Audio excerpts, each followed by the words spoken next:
E neste sábado, 8 de janeiro, é celebrado o Dia Nacional do Fotógrafo e da Fotografia. O profissional que atua nessa área tem esse olhar apurado, crítico, sensível, diferenciado. Eu sou fã desses artistas, eu sou apaixonado pela fotografia. São necessários muito talento, muita sensibilidade para captar o melhor momento a ser eternizado. Balança aí. O registro de fatos históricos, de momentos importantes do dia a dia. Já tentou se imaginar sem a possibilidade de fotografar um aniversário, por exemplo? Difícil, né? A fotografia está presente na vida de todos. E 8 de janeiro é a data escolhida para celebrar o Dia Nacional do Fotógrafo e da Fotografia. A escolha faz referência ao ano de 1840, quando a primeira câmera chegou ao Brasil. A fotografia chega no Brasil pelas mãos de Louis Conte, um francês, em 1840, né, a máquina caixote, como se chamava.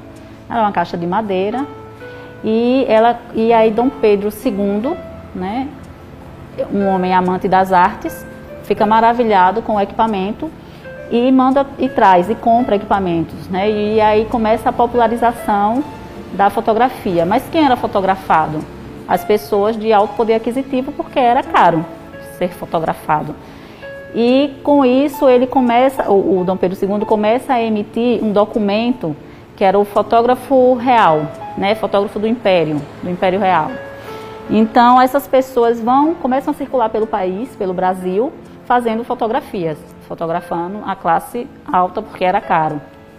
Daí ela começa a baratear o equipamento, outras pessoas passam a ter acesso. Entre os tipos de fotografias que mais se popularizaram no Brasil está o lambe-lambe. Mas será que os turistas que visitam a capital Aracaju conhecem essa expressão?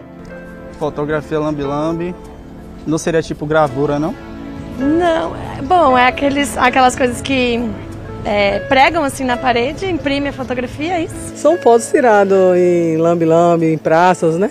Lambe-lambe é o nome dado à fotografia realizada por um fotógrafo ambulante que exerce a sua atividade nos espaços públicos como jardins, praças ou feiras. É muito comum em Sergipe, como explica a jornalista e historiadora Cândida Oliveira. Na verdade é um nome folclórico, né? Assim como também Fotoiti.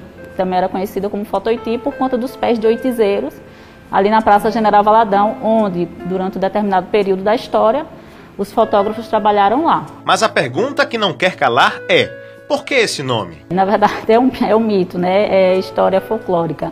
Não existia essa questão de lamber a foto. Era uma brincadeira, uma magia, né? Para deixar as pessoas mais curiosas, né? Mas quem foi fotografado nesse período não via, né, essa questão do lamber. Aqui era um laboratório, um mini laboratório, onde tinha fixador, onde tinha revelador, onde tinha um papel, e eles manuseavam, em nenhum momento precisava passar a língua no papel fotográfico, nada disso. A primeira câmera caixote surgiu no Brasil em 1840. Somente mais de 100 anos depois, equipamentos bem mais compactos como este começaram a chegar no Brasil. Por volta dos anos 90, foi iniciado o processo de digitalização, processo que segue até hoje. As câmeras DSLR estão cada vez mais tecnológicas e hoje até os celulares fazem fotos em HD. A forma como evoluiu a fotografia faz parte do conteúdo das aulas de Daniel. Ele fotografa há 16 anos. Há 11 começou a lecionar e não parou mais. É um grande incentivador do surgimento de novos apaixonados por fotografar. Eu me tornei professor justamente pela dificuldade que eu tinha de compreender os assuntos, sobretudo os assuntos técnicos. E aí eu imaginei que aquilo podia ser passado para um aluno de uma forma mais simples e de uma forma mais democrática. Então a gente trabalha com fotografia primeiro porque a gente ama e a gente ensina a fotografia para poder facilitar e popularizar essa arte aí que é tão querida no mundo todo. E o que não faltam são histórias de pessoas que fazem da fotografia um estilo e meio de vida. Para a Anne, são 15 anos de cliques e muitas histórias para contar. A fotografia, para mim, ela vai muito além de um registro, na verdade. Eu acho que a gente conta histórias com a fotografia. Eu acredito que em algumas situações Na vida de muita gente, a fotografia acabou transformando de alguma forma.